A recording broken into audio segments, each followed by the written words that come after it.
was called by a colleague of mine, the name of House, Van Helsing. And when I spoke to House, he was a very fine artist that I respected a great deal.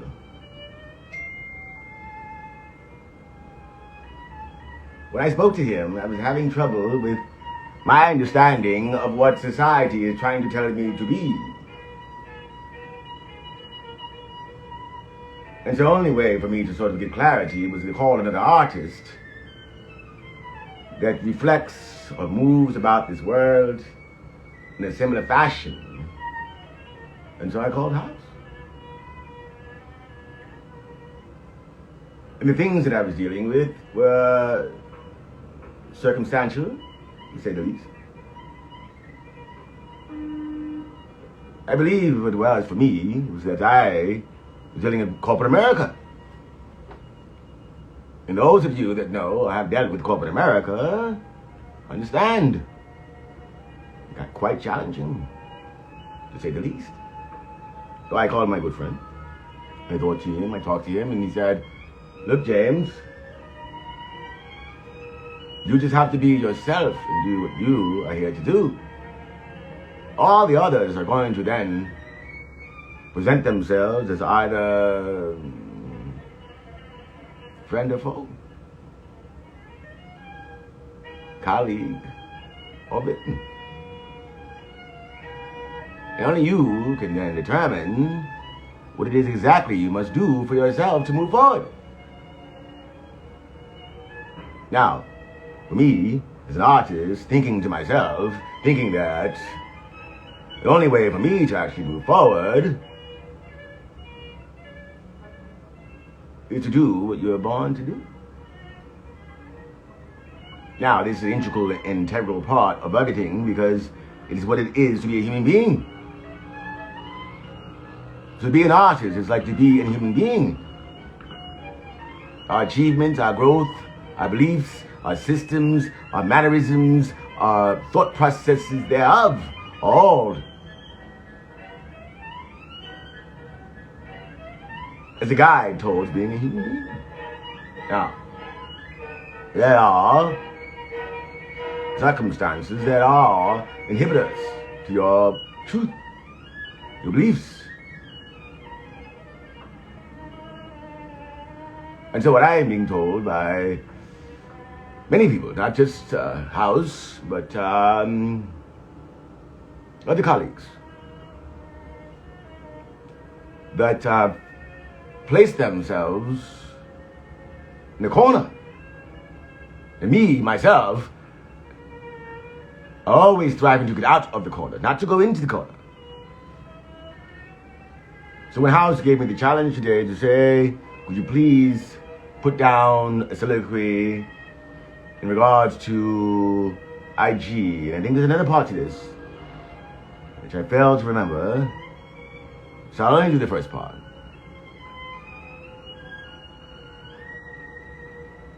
It's come a time, in the 21st century, obviously, that the validation for all things that you are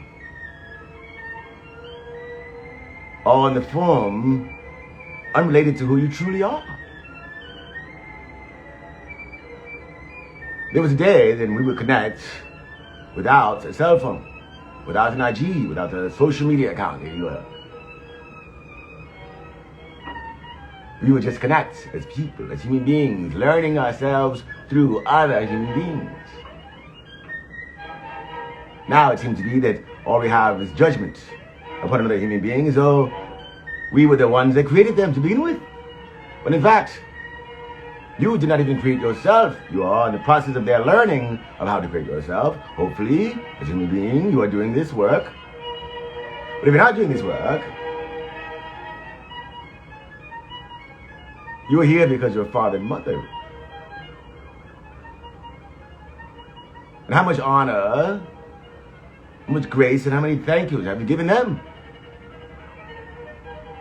So to me, as who I am, believe to be that The true honor comes from what your legacy will be. What will you leave behind? You see, like you, like most, right? I have a mother and a father, of course, right? See? And for those that are lucky enough, they have children, right? Offspring from their own making, their own creation, right? But the most important part for any of us to realize is that we're human beings. Solely, singly, you're born alone, you'll die alone. So therefore, the most important part that you can actually leave behind for anyone to really cherish who you are is your legacy. I see Motida J is here. So I'm preaching to the choir when I'm talking to you, sir. But there's a gift to be had. The gift is you, sir. The gift is you to then give to everybody else. Now, if you have not given this gift, then you are selfish. It's not the world. It's not the world that does not understand. It's you who do not want to give enough. Exactly, sir. So I am here in my flesh. He's one of the most prolific writers of all times. But no one has called me black except the white man who does not know he's not white. So, me as an integral artist, to explore is our journey. To learn is our gift. And to exchange and to give that gift out is our honor and our duty. So, yes, sir. That is exactly who I am, sir. I am most privileged to believe, to understand now, in the 21st century, long after I'm gone, that you remember who I am through my literature, through my statement, through my legacy. Why? Because I gave me. It's the only thing we have as an artist, to really give ourselves. We don't give ourselves to the art. It was nothing we had for anyone, darling. You see, baby? So, I'm working through some things because I have to express myself in this way, because otherwise, if I express myself another way, right? If I become my true self, right? There'll be someone afraid of who I am. Why? Because they have no reference other than what they've been taught. You see? Now, our job as human beings to understand the world and the way in which it works and how all these things come together is to begin to create bridges. There's all these wonderful islands of fantastic, beautiful island here, fantastic island here. We're all doing well. But no one realizes that the most important part in order to connect those beautiful islands is the bridge. And you, my friend, are a bridge. You're able to understand and articulate and to interpret the world as you see it, and put it through a laser beam of focus. Others will see that light, and you see, even your own offspring will see and go, oh my God, Daddy has done something that I want to do.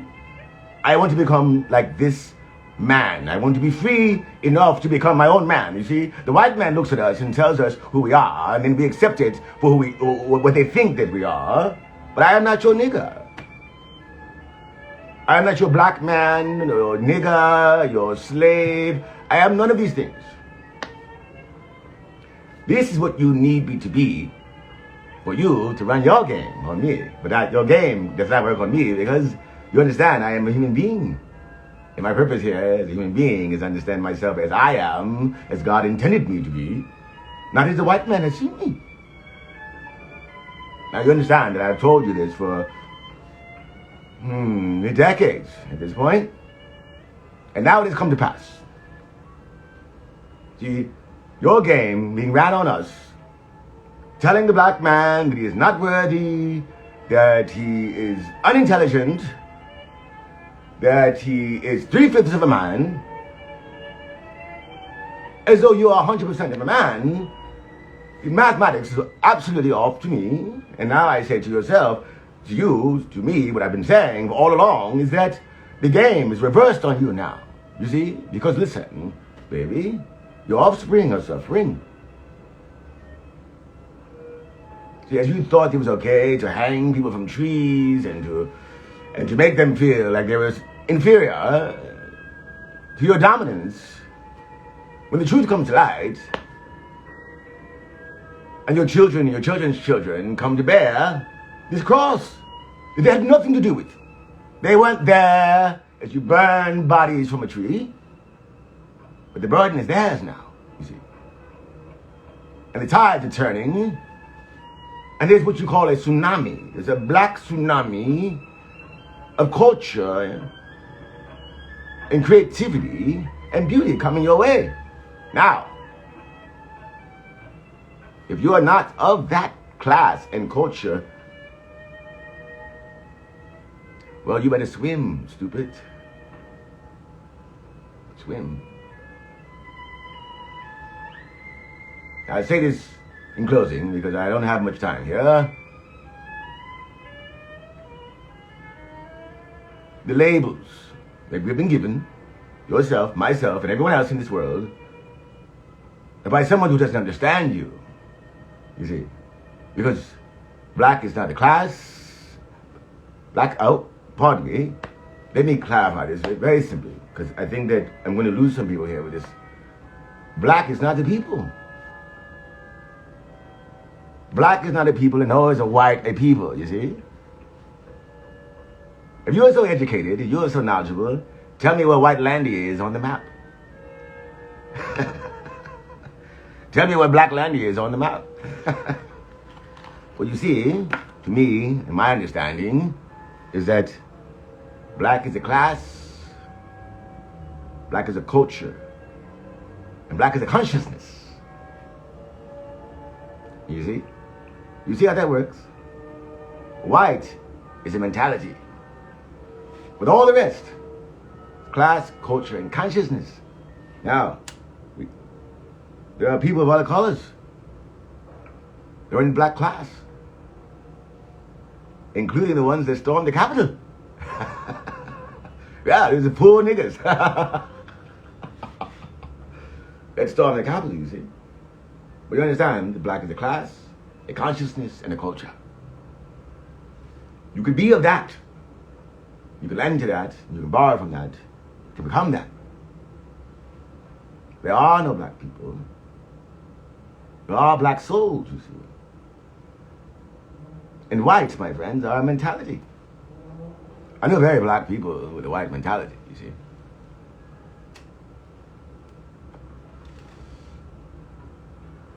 Well, Mutidade, I'm having a birthday party tomorrow. Well, not really a birthday party. I'm only inviting people that I really like. I like you, friends, your family. I'm on a rooftop, well, on the deck. Small barbecue. You're welcome to come. Bring whomever you like, you see. That's how we do in our world. You know. The more, the merrier. But I'll cook up a little something. You know, you're fantastic with the forks and knives. And the pots and pans. Hats off to you, your chef, hats off to you. But come and eat, my friend, if you're around and in town. Anyway, this was for House. House challenged me to send him or do something from him in this vein, and so here I am, in public, for the first time, giving you a wee bit of what is to come in regards to Baldwin. There is more to come. There is more to come. Now, all my artists and true friends out there, I challenge you to be bigger. There's no reason to play small after this point. After all, we've been challenged by everything that we've been given in this life, and to get to a bitter end where there's nothing. There's no one to even challenge us but ourselves, so we must do so. Okay, my friend? I challenge you to be the best Daddy could possibly be, and I will be the best James I could possibly be, or Jimmy, or Uncle Jimmy, whatever you like, Brother Jimmy, it's fine. But it is time, my friend. You grew up in a time where there was actually talent and skills and craft. Well, there are none. Quite frankly, I'm bored. Yes. Oh, who we have here?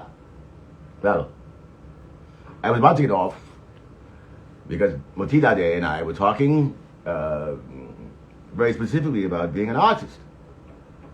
Now, I must talk to you. I'm going to wave to you first. IG, I'm not from the time that you guys are from. So this, all to me, is counterproductive in essence, because where's the connectivity? If I'm looking through a lens and you're looking at me through a lens, when do we connect? Huh? When do we have time to sit down and just have a tea? There was a time. They've taken these liberties from you for a reason. The more liberties they take away from you, the more they gain control and power, you see. Now, I have to ask this question because as the time goes on, I begin to believe that, and correct me if I'm wrong, because this is not, it's only for me, I'm speaking for myself, I don't want to be controlled. I didn't want anyone to have the power over me to then tell me how I should think, how I should feel, how I should dress, how I should be, and how I should act in society, you see. It's our job, it is our duty as human beings to decide for ourselves who and what we want to become. Now, since birth, out of the womb, you're turned upside down and slapped on the backside and told to go, to deal with life and all of its struggles and all of its pain and all of its anguish and all the snot and vomit of the world that seeps into your soul like a blinding green vomit into your soul. And now you have to spend your entire life, most of your life, the first part is sort of figure out what this all means, of course, right? And then you have to figure out, well, what does this all mean compared to me? Who am I in this world, okay? And if you are someone of color, of course, right? It can be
not dictated by someone else's opinion of who you are. No one, not even your mother or father, can dictate who you shall become. They can only lend the mission. You, my friend, must figure out the rest. So, the role of an artist is equivalent to the role of a human being. Once you've been given the gift of life, well then, it is your duty as a human being to live. Because if you're not living, you're surely dying. You understand? So,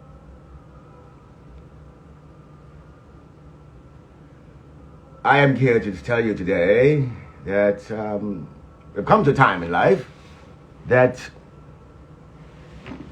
all the rule, all the thinking, all the hierarchy that you've seen to be prior to getting here, prior to becoming who you are, prior to being a human being, all the things that were set before you, they're vanishing into thin air as though they are like smoke that is clearing, you see. Yes, sir. Well, I'm definitely in the house. I'm in the house, here in the house. I'm all around. I'm also in the universe. I'm also in your house at the moment, based on IG, correct, sir? I'm also in Moti Dade's house. I'm also in... This is the beauty of the world at this point, is to understand that we have the ability to reach the entire world at the touch of a button. Me, I had to write in a book. I had to get it published. I had to send it to the publisher and then approved. There were things that I had to do, you see. Now, in this day and time, we were able to reach the entire world just by the stroke of a button. Wow. That, my friend, is a privilege. You are privileged in this time, and your duty, your honor, as God has given you, and I'm going to read at this point, God has given you a gift, and if the gift is given to you, now I don't care if that gift is writing, poetry, dance, or acting. Your job as an artist, as a human being, is to give the gift back to the world in all of its good glory, and all of its manifestations of beauty, without a thought in your head. If the actual artist is sitting there and he's thinking about what and how he's going to affect the world, then you're ineffective. If you sit into your soul and your spirit and you understand, you hear the voice, and the human being in you morally actively connects with a spiritual level that is divine, then you will give the world exactly what the gift is that has been given to you in spirit's form. Now, the people out there, you may understand that the freedom that you've been given, you should not give it back to anyone, okay? Freedom is freedom, you see. Freedom is not something you can give back. Once you've gotten it, you remain free, and that is our quest of all of us. I would hope to assume that everyone here is trying to be free. Free from constraints, free from belief systems that hold us back, who do not really perpetuate anything but negligence and negativity towards your natural goal. Now, the natural goal can only be conceived or perceived by yourself. No one can actually tell you what to be or how to be. And what you choose to be is what you choose to be. And your circumstances, you see, the circumstances that you are in are something that you created in your mind first. You understand? Your mind has created the circumstance, and you are actually living out the play that you have created for yourself, you see. Aha. Now, that is why it's so difficult to get out of your own way, because most of us as human beings would like to blame someone else for our circumstance, you see. It's an easier thing to do, you know. You say, oh, I am not where I need to be because, you know, my mother wasn't there for me, and my father, you know, left when I was young, you see. But these are just excuses as to why you shouldn't become the greatest form of who you are. So, I challenge you all today, this Friday, I believe it's May 7th, somewhere around there. I know this because I have a birthday coming up, and I'm having some people over. May 9th, I live in downtown Brooklyn. Those of you who are here with me at this moment, I love to use Einstein in this situation because it's like the theory of relativity is very profoundly, to me, a theory that we should all understand to be true. And what the theory says is that by natural cosmic law, we shall meet. And the chances of that happening are like 1 in a billion. If you're 1 in a million being born, then you can just do the mathematics on what it would take for us to actually cross paths, you see? So, tomorrow I shall have some folks over, if you're hungry, if you're in town, if you're in New York City, it's an open invitation from me to you. And consider that theory of relativity. Consider that the theory of relativity, you see.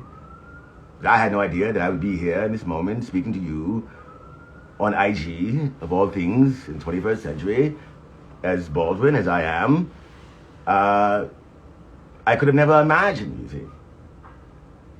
When I first put my pen on paper, or when I first took my trip to Paris, you see. Me, for example, was trying to escape who I was. Was trying to escape all the things that Harlem was, you see. An America who told me that I was a Negro or a black man. I was trying to escape the labels, you see. Now that I have transcended beyond labels, beyond constructs, beyond systems that told me that I am somebody that I am not, I became who I am just to speak to you today, you see. And through him, or through you, or through us, it's all the same message, you see. Now, if the same message becomes repetitive, and you don't seem to understand what the message is telling you, well, maybe it's time to learn to read. Yes, it's very difficult, I know. It's very difficult. Because when you read, you expect to look outside of yourself. But the true comprehension in terms of what you're reading is not outside of yourself, but inside of you. And when you get to that place where you can read yourself and clearly understand the subtext and the text, right? The backstory and the comprehension of yourself is the key to your freedom. And once you are free, there's no stopping you. You see? No one can stop you. Yes. Anyway, my beloveds, I did this for a colleague that requested it, a fine artist by the name of House. Look him up. He's fantastic. He's wonderful. And yeah, you know, I'm going to be here for eternity, of course, because I'm a writer. So I will never die. But you, my friend, and all of us that are here today, are listening in to my message, the one thing I'd like to get very clear for you, apparently clear, I want it to be crystal clear, and what I want from you is to look at yourself deeply, and everything that you do not want to be, don't be it. And everything that you want to be, become it. Instantaneously. You don't have to wait for approval. There's no one that's going to tell you who you are. Because I never know. They don't have time in the day to figure it out. Show them. Leave nothing to be said but your legacy, you see. That is the greatest gift you'll ever have for yourself and the world. It's your legacy. Me personally, I can't remember my great-great-grandfather, but I do know a great book from Tolstoy, right? Or Dostoevsky, or Shakespeare for that matter. Why? Because of legacy, you see. So I challenge you to not only raise good children to create their own legacy, but also raise yourself to leave your legacy behind as well, in the grandest, largest way possible. Now, remind the labels. You're not black, you're not a nigger, you are not any less intelligent than anyone on the face of the fucking planet Earth. It's not a commandment or decree, it is your duty to become the greatest human being you could possibly be. That is a challenge. Become the greatest human being, I'll say it again, become the greatest human being you could possibly be. I like this angle, I like that. Yeah, you see? That's it for me. I don't have anything else to say. I challenge you all to become the greatest human being you could possibly be in life, for yourselves, and for everyone that's in your immediate circle, they will be appreciative of this. And the world at large will be better for it. No one has won playing small. But the world has grown. Very large leap of faith. Anyway, good night or good day. I don't know, what time is it? 1 o'clock? Well, good evening, good morning, and good afternoon. Wherever you are in the world, I'm a blessed one. Now, as for my address tomorrow, you can DM me. I'll give you the address. It's downtown Brooklyn, directly from the Barclays Center. And I will design a feast. And we will enjoy each other's company because we'll be human, morally and ethically and soundly. Now, from me to you, God bless, good night. My name is James Baldwin. If others like this, there'll be times where I'll be coming on to tell you what I'm really telling based on what it really is. In a moment, I shall be gone. But my message to you will not. Be well. God bless.